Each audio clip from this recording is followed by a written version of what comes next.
Federico, we're back with another special episode of Mac Stories Unwind. Today, we are going to talk about TV and movies.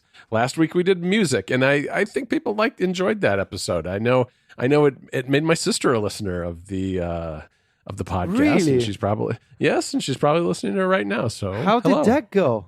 Hello, John's sister. It went really well. She really enjoyed the episode and sent it to her daughter, who has some similar tastes to us in music. Interesting. And Okay. she enjoyed a lot of our picks. So yeah, she's listening. So Good job.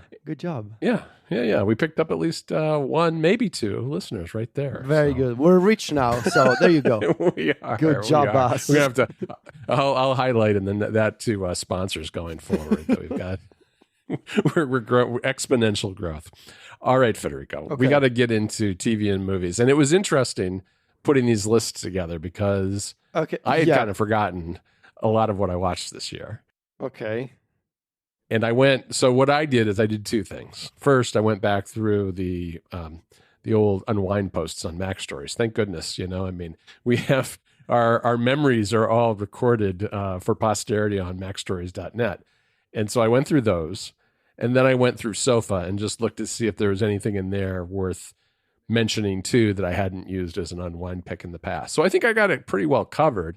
And the reality is, for me at least in 2021, is I watched a lot more TV that I enjoyed than movies. And I think part of that is still, I'm going to blame the pandemic still, because I feel like movies were slow to recover. I have not personally been particularly comfortable going to a movie theater, although I did go once, and it was a movie that I didn't really like, which I can get into later. But Interesting. Okay. I didn't really go to movies. Movies were still being kind of held back by filmmakers, and some showed up on TV, but a lot didn't. And so I don't know. I just didn't end up watching a lot of movies this year, which is too bad. But I'm hoping that'll pick up in the future. Okay, so putting together this episode was interesting for a few reasons. First, it made me realize that in 2021, so this is, I'm just going to put it up front. It's like an official disclaimer for this episode. This is mostly going to be a John episode, because one of the things that I realized in putting this together is that in 2021, didn't do a lot of TV shows and movies. I've been more of a music and video game person in 2021. I finished a bunch of games, which was nice. But yeah, I've listened to music and I've played video games more than I have watched TV. Interesting. Well, we definitely overlap on the music side of things, but spoiler, I didn't really get to nearly as many video games as I intended to this year. So that'll be more of a Federico episode next week. The other thing that I should mention is that the TV that I did watch, I will say 70% of that is mostly older stuff, like older TV shows that Sylvia and I caught up mostly on Netflix. There's one season that I will mention later as part of my annual picks, but we've been watching a lot of old stuff. I mean, right now, like this past couple of weeks, we've been going through a complete rewatch, because Sylvia watched it before. I never did, of Sex and the City on HBO Max. You may wonder, how can you use HBO Max in Italy? Well, I have a US App Store account. I can sign up with the Apple subscription with my US account.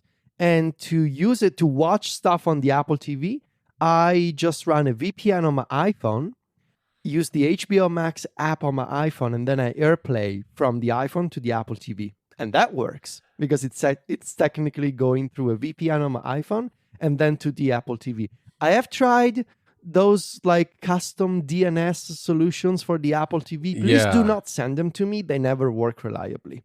And they are all slow. So I've been happy with the setup. But yeah, I've been watching Sex and the City, which is a 1998 TV show. Oh, wow. So that does not exactly qualify for picks of 2021, I think. No, I don't think you can do that. Although you said they restored it. So I guess to the extent they restored it, maybe it's kind of new in that sense. Okay, yeah. So HBO Max, they did a 4K restoration directly from the original film. Yeah.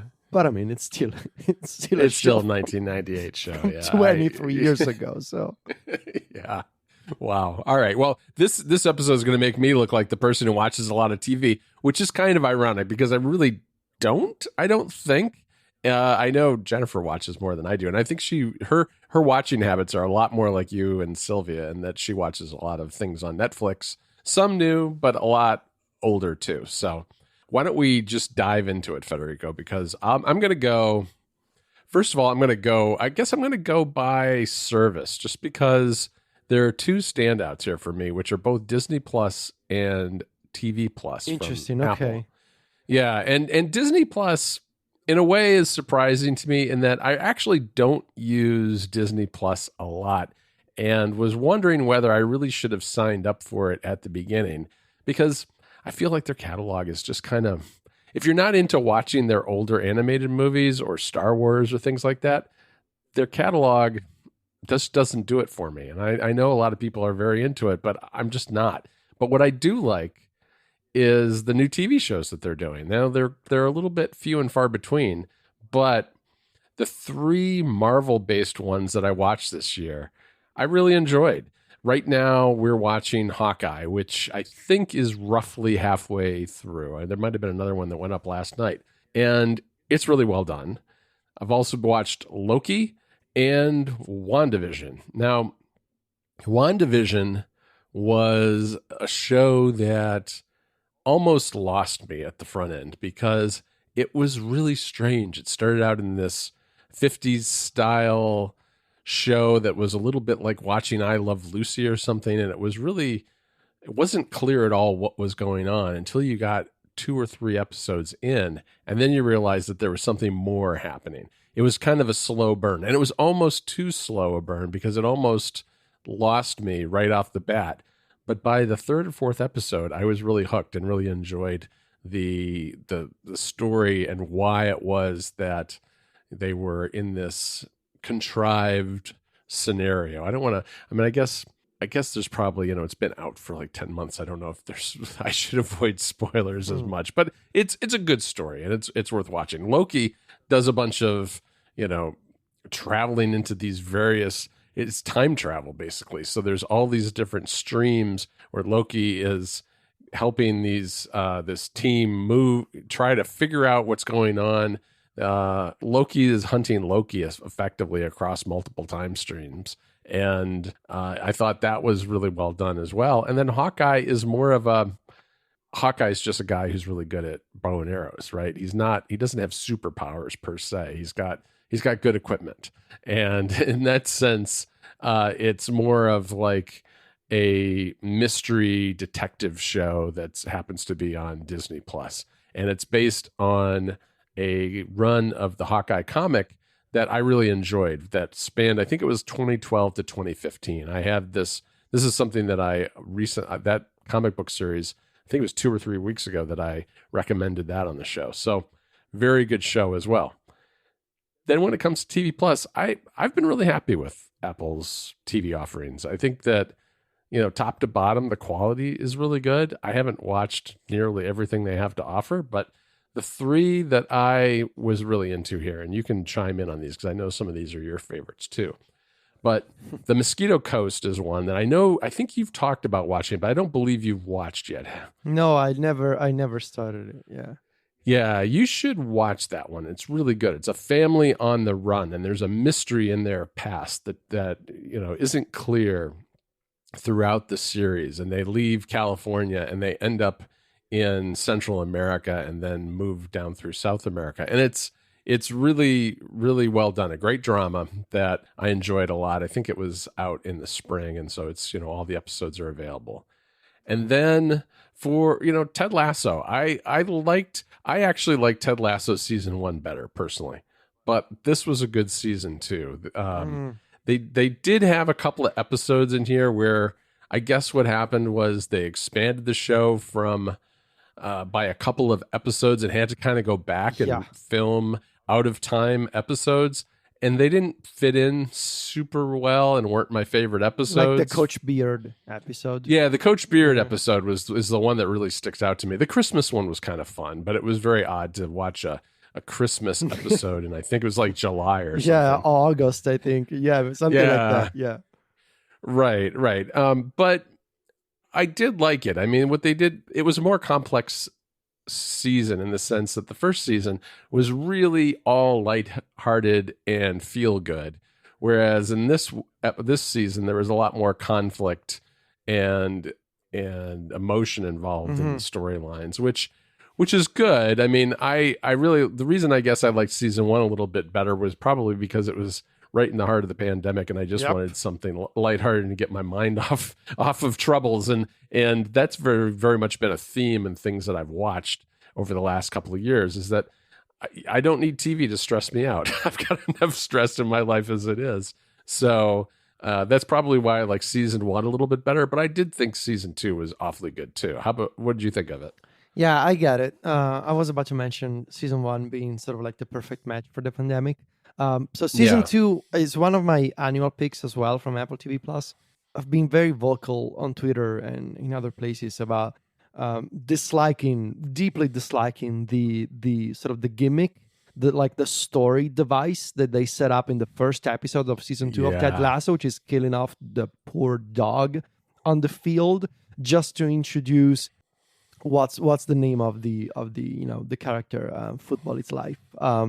Anyway, just to introduce the topic of sort of taking care of your mental health, and the guy is having a breakdown because he accidentally killed a dog, like the team's mascot, by playing football.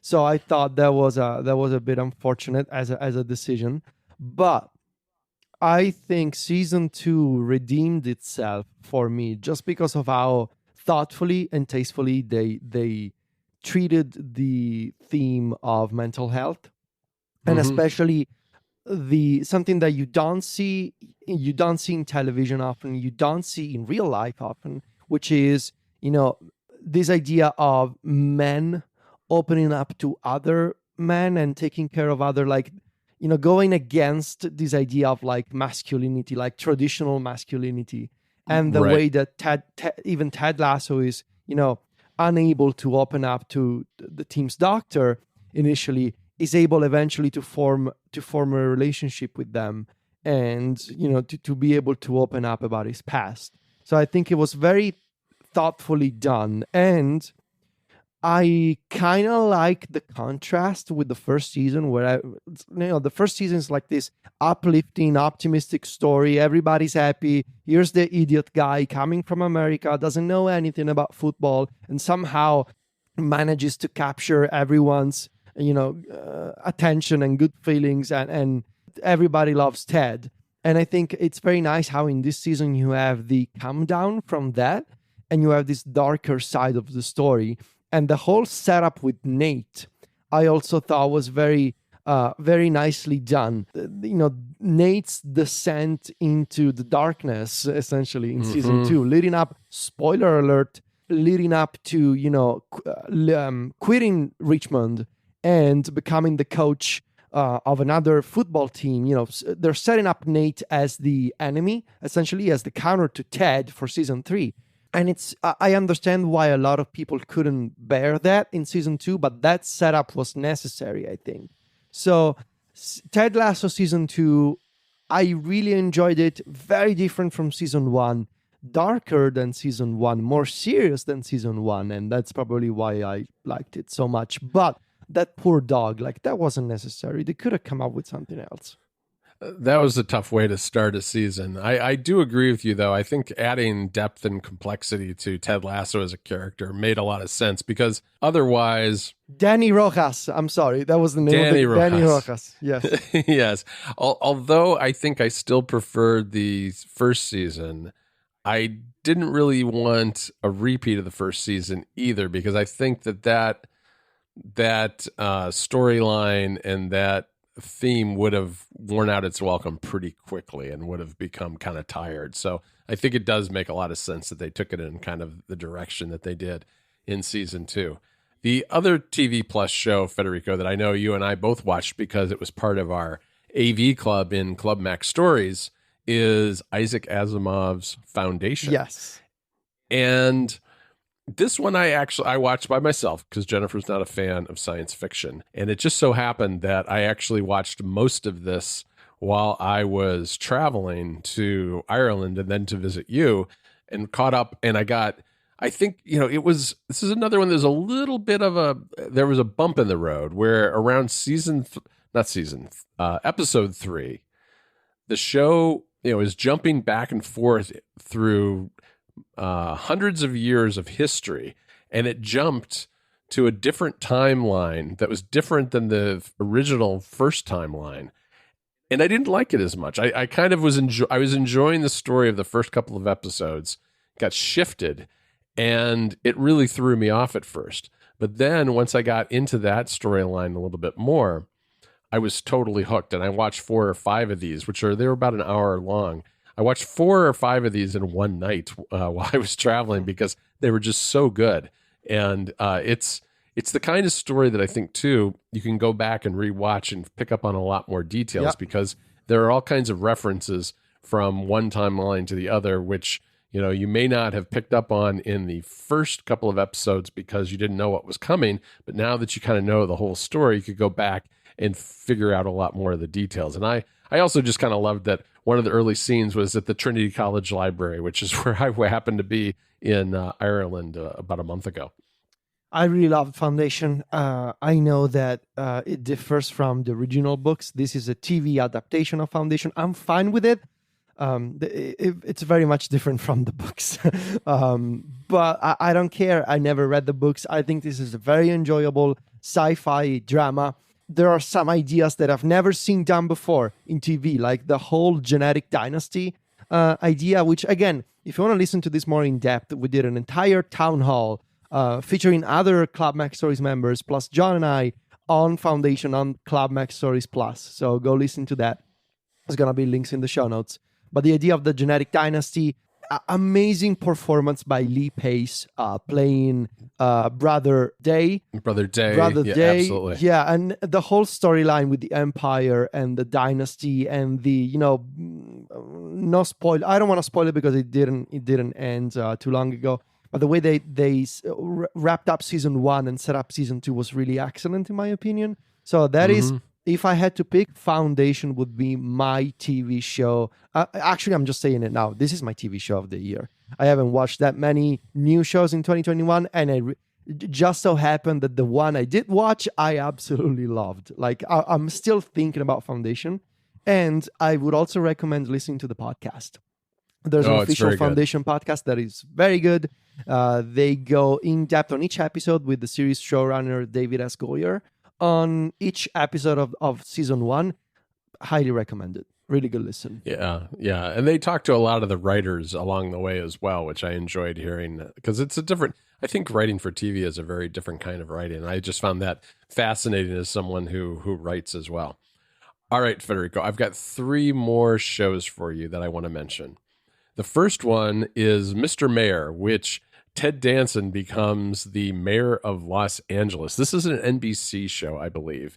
And it's kind of your typical big network comedy. And I didn't have a lot of that in my TV watching this year, but Mr. Mayor was really good. It was a fairly short run. I'm actually not sure what's become of it. I should check that out and see if it got renewed and is coming back. But if you want something that's just kind of funny, situational, guy who really he plays a rich guy who just happens to kind of become mayor by accident almost, and all the hilarity that ensues from that, which, it's kind of your typical fish out of water type of story, which works really well for a half-hour comedy. So that's good. Then on HBO Max, there was a series called The Head. Now, this is about a group of scientists who are holed up in Antarctica over the winter, where the sun doesn't come up for many, many weeks. And during their time there during the winter, something mysterious happens. And you don't really know what happened. But when scientists come back for the spring, when the sun comes back up, they discover that something awful has happened and the whole mystery surrounding it. And it isn't resolved at the end. I'm hoping that this one comes back too, but it's really well done as kind of a thriller with a lot of tension. and drama in it in a really interesting environment where it's this harsh, cold, dark environment with people who are trying to figure out if one of them is, if there's something about one of them that isn't what they seem to be. And that's about as far as I'll explain it. But we're definitely worth checking that one out too. And then finally, this one maybe is a little bit of a cheat because some of these that I watched were older ones, but The Great British Baking Show. Okay. This is really good. It's ongoing. It's on Netflix. And I watched a variety of different episodes of this, some of them from the early seasons, but also some of the most recent ones that are available here, at least here in the United States.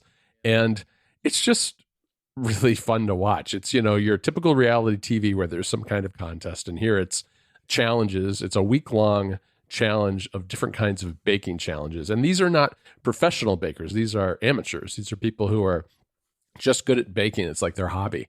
And they have these professional bakers who are judging them and hosts that kind of narrate the entire process. There's a lot of drama, and it's so very British. There's just so many funny moments that are very, very British that I know our friend Mike Curley watches this one too. Is this a show? Is this a show where they say that your cake is soggy? Yes, yes, yes.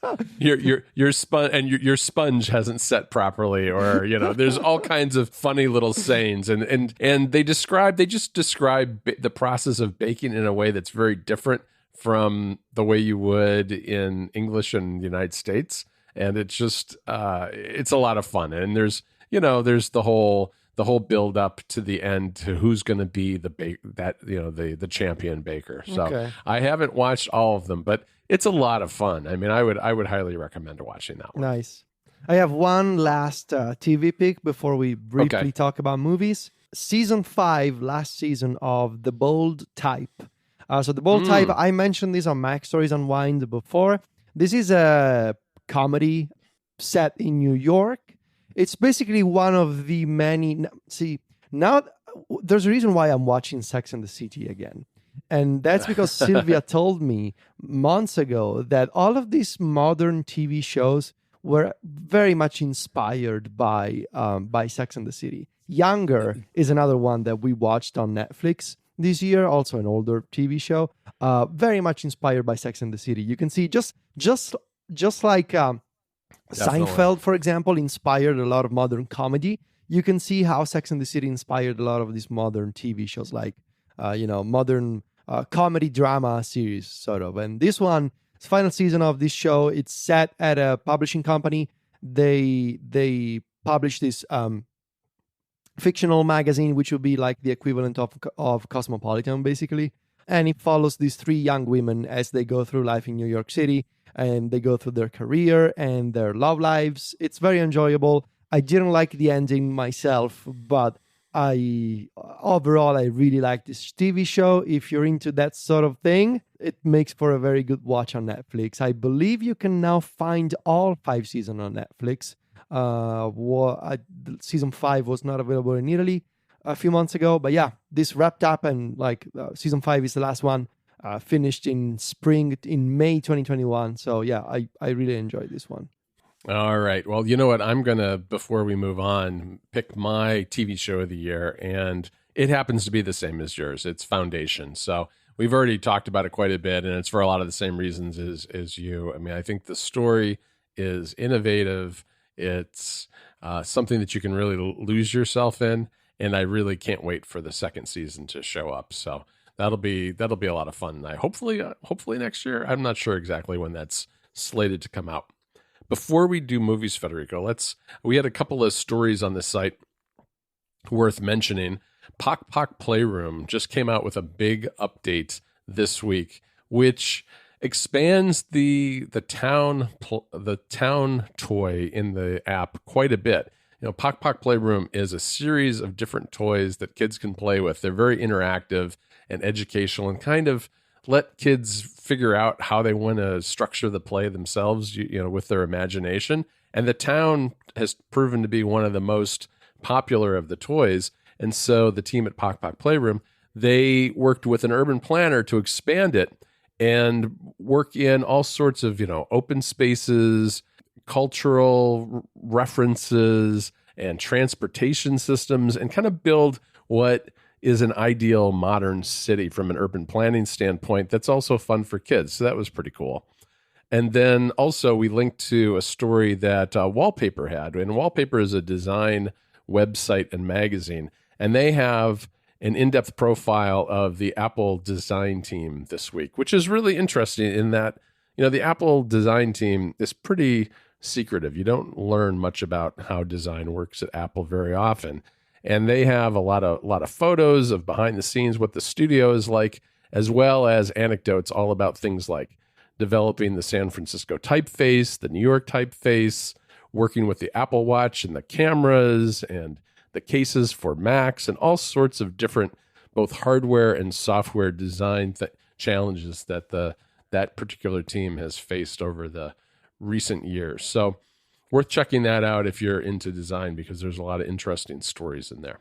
All right, Federico, why don't you start with movies? I really am not a movie person. The movies that we typically watch, Sylvia and I, are Italian movies on actual Italian television. So they wouldn't exactly qualify here. I never been a movie person. I just don't sit down in front of my TV to watch a movie. But the one I did watch that came out in 2021 is No Time to Die. We also watched this as part. See, the Climax Stories Plus Discord is good for me in this regard, because it sort of forces me to watch movies. No Time to Die was one of the AV Club sessions that we did in November. And I really enjoyed this one because, first of all, I had never seen a James Bond movie before, like at all. So I started with the Daniel Craig James Bond movies before watching No Time to Die. And I really liked No Time to Die. The setting in Italy, it was beautiful. The story, I don't want to spoil it because it just came out a few weeks ago. You probably watched it at a local movie theater, or you can stream it. You can rent it on the iTunes store. You can also stream it in other countries, I believe now. I enjoyed this movie. I enjoy how he wraps up the Daniel Craig storyline as James Bond. We talked about this a few weeks ago. It's different. It is my understanding, and John can confirm, this is a different style of James Bond than the ones we have seen before. Sort of like there's kind of like a redemption arc in No Time to Die that is very different from previous films in the James Bond series. And it also poses an interesting question as to how the James Bond franchise will continue because of what happens at the end of No Time to Die. So I really like this one. But then again, don't consider my opinion too highly, because I'm not a movie person. So John has watched more movies than I did. Yeah, we do tend to watch more movies. We very often will try to pick something on, like a Friday or Saturday night and watch that at home. And No Time to Die is on my list as well. It is, it's a really good James Bond movie. I've seen all the Bond films, unlike you, and it is very different, but it's different in a good way. And I think, the film drags a little bit in the middle. It's awfully long, but it's got all the things you would expect. It's got gadgets, it's got beautiful locales around the world, and it's got a lot of action. So definitely a good movie. The other ones that I would mention, I did, as I said at the top of the show, I kind of struggled here because I really haven't seen that many movies this year. But a couple of weeks ago, I did watch Free Guy, and I think my family would disagree with this pick. Free Guy is about a video game world where one of the non-playable characters realizes that he's a non-playable character in a video game, and there's a whole drama surrounding the in-game environment and whether it's going to be destroyed by the developers. And it has just has a lot of little video game references in it that are funny. It's got Ryan Reynolds stars in it, and it's a dumb movie, but it's dumb in a good way, in that it's just kind of lighthearted fun, and it has a lot of funny video game type moments in it. Then on the action side of things, I would throw Black Widow on my list too, because Black Widow was one of those films that was delayed for months and months and months because of COVID, and eventually showed up on Disney Plus as a streaming movie. And it's not the best Marvel movie I've ever seen, but it really, I hadn't seen, it was the first Marvel movie to come out in a long time, and I hadn't seen a good action film in a while. And this one really kind of hit the spot with that. And then finally, I have a Netflix movie, which is The Trial of the Chicago 7, which, being someone who's from the Chicago area, it was just kind of neat to see this bit of Chicago history from the 60s and the Democratic convention that was here and the riots that happened and the trial that ensued from that, kind of recreated in a dramatic film. And it was really well acted, good, interesting lesson in a part of U.S. history, and a fun film all around. So that's what I would, those are my picks. But what I will go with for my film of the year is No Time to Die, because it had all the elements of action, drama, and a good, fun James Bond movie, which I hadn't seen a James Bond movie in quite a while. All right. Well, that's about it, I think. I think it is. That wraps it up for TVs and movies, and we'll be back with video games next week. In the meantime, you can find me and Federico over at macstories.net. Federico is on Twitter and Instagram, where he is at Vitici. That's VITICCI. And I'm at John Voorhees. JOHNVOORHEES. Talk to you next week, Federico. Ciao, John.